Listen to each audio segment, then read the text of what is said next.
All right, let's get right into it. If you're running a small business, you probably think of HR as, well, just more admin, right? But what if I told you it's actually one of the biggest hidden dangers to your company's survival? Today, we're going to break down the 5 most expensive HR mistakes that UK SMEs are making right now. So let me just ask you this straight up. Could one little HR slip-up really set your business back more than £10,000? I know, it sounds like a crazy number, but for a shocking number of businesses, the answer is a very painful yes. And look, this isn't just some made-up figure to scare you. That 10 grand plus represents the very real cost of getting it wrong just once. We're talking tribunal claims, hefty fines. For a small business, a hit like that can be an absolute bombshell. This really gets to the heart of it. On one side, HR can feel like a total minefield. Legal claims, penalties, constant headaches. But if you flip that, it becomes a massive opportunity to boost your team's productivity, keep your best people from leaving, and become the kind of company everyone wants to work for. This whole explainer is about how to make that switch. So where does it all go wrong?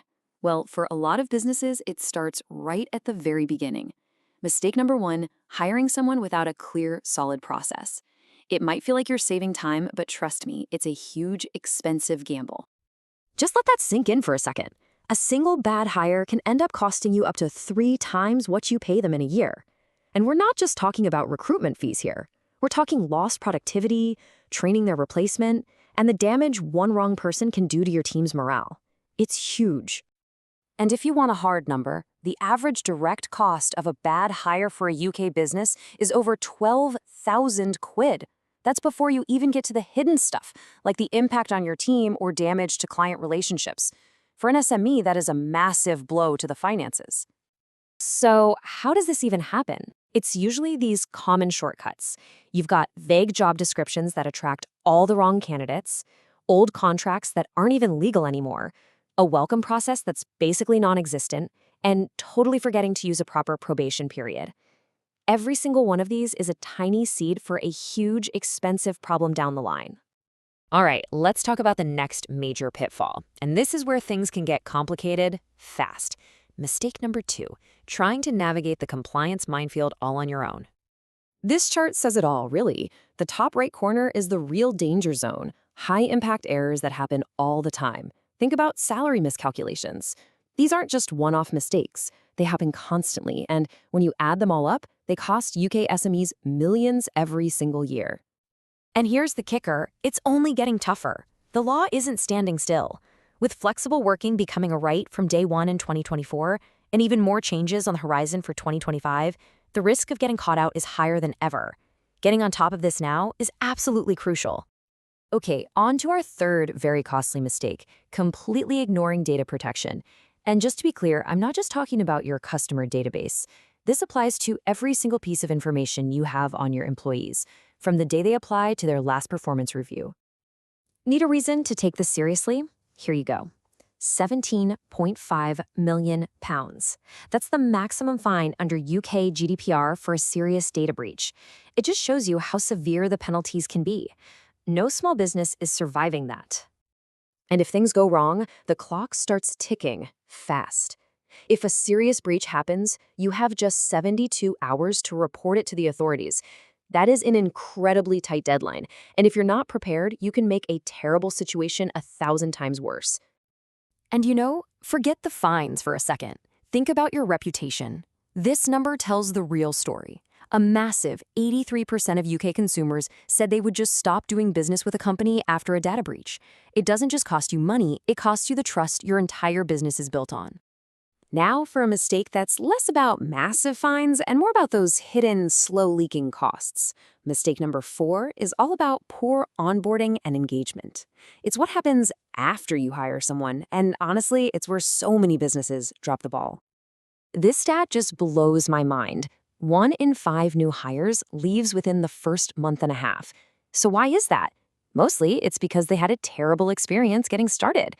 All that time and money you spent recruiting them, poof, gone, and you're right back to square one. But here's the good news. The fix doesn't have to be complicated or expensive. Simple, practical things make a world of difference. A personalized welcome, pairing them up with a buddy for the first few weeks, and actually showing them how they can grow with you. These things build loyalty right from day one. So, we've talked a lot about risks and numbers, but what does this actually look like when it happens to a real company? Let's take a look at the actual financial fallout for some UK businesses. These examples just bring it all home, don't they?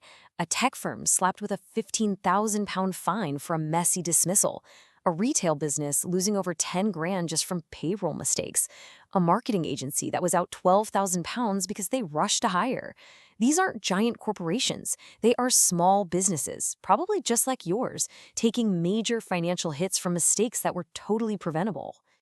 And this is the most important takeaway. The money you spend setting up proper HR, updating your contracts, using some decent software, getting a bit of advice, it is a tiny, tiny fraction of what it costs to clean up one of these messes. Prevention isn't just better than the cure, it's a whole lot cheaper. Okay, we've spent enough time on the problems. Let's talk about the solution. This is all about getting out of panic mode and into a position of strength. It's about building what we call HR resilience. And here it is, your roadmap. It's a really clear 5-step plan that any small business can follow. First, just audit what you're doing now. Then, look at some affordable HR software. Train your managers so they can handle the day-to-day stuff properly. Write down your policies so everyone's on the same page. And hey, don't be afraid to team up with an expert when you need one. So, after all that, what's the big payoff? Well, it's simple and it's powerful. You stop those catastrophic financial losses before they happen. You build a team that's more engaged and productive, and, this is the big one, you get to stop putting out fires and actually focus on what you wanted to do in the first place, grow your business. So I'm going to leave you with this one final thought. Take a really hard look at your own business. Right now, is your HR a ticking time bomb, just a hidden risk waiting to blow up? Or is it your secret weapon, your competitive advantage that helps you find and keep the absolute best people? The choice, really, is yours.